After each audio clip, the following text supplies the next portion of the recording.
Starting with the name of Almighty Allah, the most beneficent, the most merciful. My name is Mohammad Faisal Khan और आप देख रहे हैं मेरा यूट्यूब चैनल। आज के लेक्चर में हम डिस्कस करने जा रहे हैं part number 3 and part number 4 of question number 5 exercise 2.6। So question number 5 है calculate z conjugate z plus z conjugate z minus z conjugate और डी पार्ट है हमारे पास z multiply by z conjugate for each of the following. So हमें जो भी part हमें given है हमने उस पार्ट का z कॉन्जुगेट फाइंड करना है, z plus z conjugate find करना है, z minus z conjugate find करना है और एंड में z multiply by z conjugate find करना है। सो पार्ट नंबर 3 है z is equal to 1 plus iota divided by 1 minus iota. So इससे पहले कि हम इन पार्ट्स को फाइंड करें, सबसे पहला काम जो हम करेंगे हम z को सिंप्लीफाई करेंगे। हम z को सिंप्लीफाई करेंगे और इसको a प्लस बी आयोटा की शक्ल में लिख देंगे। हमने z को सिंप्लीफाई करना है और a प्लस बी आयोटा की शक्ल में लिख देना है। सो इसको a प्लस बी आयोटा की शक्ल में लिखने के लिए सबसे पहला काम जो हम करेंगे हम डिनोमिनेटर का कॉन्जुगेट लेंगे, उसी कॉन्जुगेट के साथ इस पूरे फ्रैक्शन को मल्टीप्लाई भी करेंगे और डिवाइड भी करेंगे। सो 1 माइनस आयोटा का कॉन्जुगेट होता है हमारे पास 1 प्लस आयोटा। सो जब भी हम कॉन्जुगेट लेते हैं हम सिर्फ आयोटा का साइन चेंज कर देते हैं। सो ये था हमारे पास 1 माइनस आयोटा। जब हमने इसका कॉन्जुगेट लिया तो ये बन गया 1 प्लस आयोटा। तो इसका मतलब ये है कि हम 1 प्लस आयोटा को इस पूरे फ्रैक्शन के साथ मल्टीप्लाई भी करेंगे और डिवाइड भी करेंगे। सो ये बन जाएगा z is equal to 1 plus iota divided by 1 minus iota multiply by 1 plus iota और 1 प्लस आयोटा के साथ ही डिवाइड कर देने हैं। सो ये आ गया 1 प्लस आयोटा। सो इस स्टेप में हमने नोमिनेटर को नोमिनेटर के साथ मल्टीप्लाई करना है और डिनोमिनेटर को डिनोमिनेटर के साथ मल्टीप्लाई करना है। So 1 plus iota multiply by 1 plus iota divided by 1 minus iota multiply by 1 plus iota. So इस ब्रैकेट का मतलब मल्टीप्लिकेशन है। इस ब्रैकेट का क्या मतलब है कि ये दोनों ब्रैकेट आपस में मल्टीप्लाई हो रहे हैं। सो ये इक्वल है हमारे पास 1 प्लस आयोटा मल्टीप्लाई हो रहा है 1 प्लस आयोटा के साथ। सो मल्टीप्लाई आपने कैसे करना है, आपने सबसे पहले 1 को मल्टीप्लाई करना है 1 के साथ। So 1 multiply by 1 is equal to 1 plus फिर हमने मल्टीप्लाई करना है 1 को आयोटा के साथ। 1 multiply by iota is equal to iota. So अब हम आयोटा को मल्टीप्लाई करेंगे 1 के साथ। Iota multiply by 1 is equal to iota plus iota multiply by iota is equal to iota square. Basically इस स्टेप में हमने क्या किया कि हमने पहले नंबर को दूसरे ब्रैकेट की दोनों नंबर के साथ मल्टीप्लाई किया। इसी तरह हमने पहले ब्रैकेट की दूसरे नंबर को दूसरे ब्रैकेट के दोनों नंबर के साथ मल्टीप्लाई किया। So divided by 1 minus iota multiply by 1 plus iota. So ये हमारे पास एक फॉर्मूले की शक्ल में लिखा गया है, that is a minus B multiply by a plus B equal होता है a square minus B square के।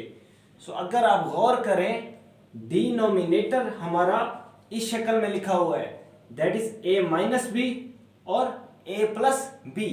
इसका मतलब क्या है, इसका मतलब ये है कि हम डिनोमिनेटर को राइट साइड के इक्वल कर सकते हैं, राइट साइड की तरह लिख सकते हैं। सो 1 minus iota into 1 plus iota equal हो जाएगा ए स्क्वायर। ए स्क्वायर मतलब 1 स्क्वायर माइनस बी स्क्वायर मतलब आयोटा स्क्वायर। सो हमारा ए 1 है और हमारा बी आयोटा है। सो हमने लिख दिया 1 square minus iota square. So यहां पर हम लिख देंगे 1 square minus iota square, 1 square minus iota square. So ये इक्वल है हमारे पास 1 iota plus iota is equal to 2 iota plus iota square की वैल्यू का हमें पता है दैट इज -1।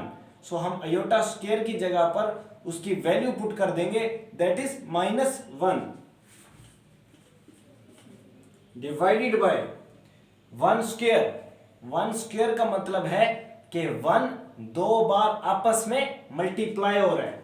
1 स्क्वायर का मतलब है 1 मल्टीप्लाई बाय 1, आंसर आएगा 1। सो 1 माइनस अगेन हम आयोटा स्क्वायर की जगह पर उसकी वैल्यू पुट कर देंगे दैट इज -1। सो ये इक्वल है हमारे पास 1 प्लस 2 आयोटा, वैसे का वैसे आ जाएगा। अगर हम देखें ब्रैकेट के बाहर कोई डिजिट मौजूद नहीं है, मतलब ब्रैकेट के बाहर 1 है। So +1 multiply by -1। जब भी पॉजिटिव नंबर नेगेटिव नंबर के साथ मल्टीप्लाई होता है तो आंसर हमेशा नेगेटिव नंबर आता है। सो 1 मल्टीप्लाई बाय -1 आंसर आ जाएगा -1 डिवाइडेड बाय अगेन ब्रैकेट के बाहर कोई डिजिट मौजूद नहीं, मतलब ब्रैकेट के बाहर 1 है। So -1 multiply by -1। याद रखना जब भी नेगेटिव नंबर के साथ मल्टीप्लाई होगा तो आंसर हमेशा पॉजिटिव नंबर आएगा। सो -1 मल्टीप्लाई बाय -1 हमारा आंसर आ जाएगा +1। सो डिनोमिनेटर में आ जाएगा 1 + 1। सो अगर हम ऊपर देखें 1 प्लस में है और ये 1 माइनस में है, सो ये आपस में कैंसिल हो जाएंगे। हमारे पास बच जाएगा 2 iota divided by 2। 1 + 1 is equal to 2। So ये 2 1s are 2 और 2 1s are 2। हमारा आंसर आ जाएगा आयोटा।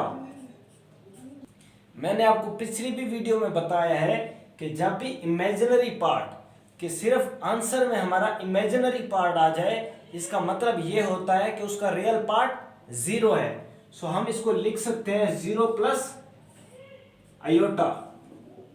सो ये आ गया हमारा z और हमने इसको सिंप्लीफाई कर दिया और हमारा आंसर आ गया आयोटा। सो अब हम फाइंड करेंगे z conjugate, z plus z conjugate, z minus z conjugate और आखिर में z multiply by z conjugate. So part A है हमारे पास दैट इज z बार। सो हमने पार्ट ए जो फाइंड करना है दैट इज z बार मतलब z कॉन्जुगेट। हमें z गिवन था दैट इज आयोटा, हमने फाइंड किया है z आया हमारा answer iota. So z equal है आयोटा के। सो अब हम लेंगे z का conjugate. So z conjugate is equal to iota conjugate. So जब भी आप कॉन्जुगेट लेते हैं तो उसका सिर्फ एक ही काम होता है, उसने आयोटा का साइन चेंज करना होता है। सो जब हम आयोटा का कॉन्जुगेट लेंगे तो आंसर आ जाएगा माइनस आयोटा। सो यहां पर प्लस आयोटा था, जब हमने इसका कॉन्जुगेट लिया तो आंसर आ गया माइनस आयोटा। सो ये आ गया हमारा part number A. Next part है हमारे पास that is part number B, z plus z conjugate. z plus z conjugate. So हमने z फाइंड कर लिया था, that is iota. So z given है हमें, that is iota. So z plus z conjugate is equal to z हमारे पास iota plus z conjugate हमने find किया था, that is minus iota. Again bracket के बाहर कोई डिजिट मौजूद नहीं है, मतलब ब्रैकेट के बाहर 1 है। सो iota plus 1 multiply by minus iota. जब भी पॉजिटिव नंबर नेगेटिव नंबर के साथ मल्टीप्लाई होगा तो आंसर हमेशा आएगा negative number. So plus 1 multiply by minus iota, answer आ जाएगा minus iota. So plus iota minus iota is equal to 0। So ये हमारा पार्ट बी का सॉल्यूशन। सी पार्ट है हमारे पास, that is z minus z conjugate. C part है z minus z conjugate. So z था हमारे पास आयोटा और z कॉन्जुगेट हमने फाइंड किया था, that is minus iota. So z minus z conjugate is equal to iota minus, और z conjugate है हमारे पास माइनस आयोटा। अगेन ब्रैकेट के बाहर कोई डिजिट मौजूद नहीं है, मतलब ब्रैकेट के बाहर 1 है। So minus 1 multiply by minus iota. जब भी नेगेटिव नंबर के साथ मल्टीप्लाई होगा तो आंसर हमेशा आएगा positive number. So iota minus 1 multiply by minus iota, answer आएगा plus iota. So iota plus iota is equal to 2 iota. So ये हमने फाइंड कर लिया और part number C, that is z minus z bar, और हमारा answer आ गया 2 iota.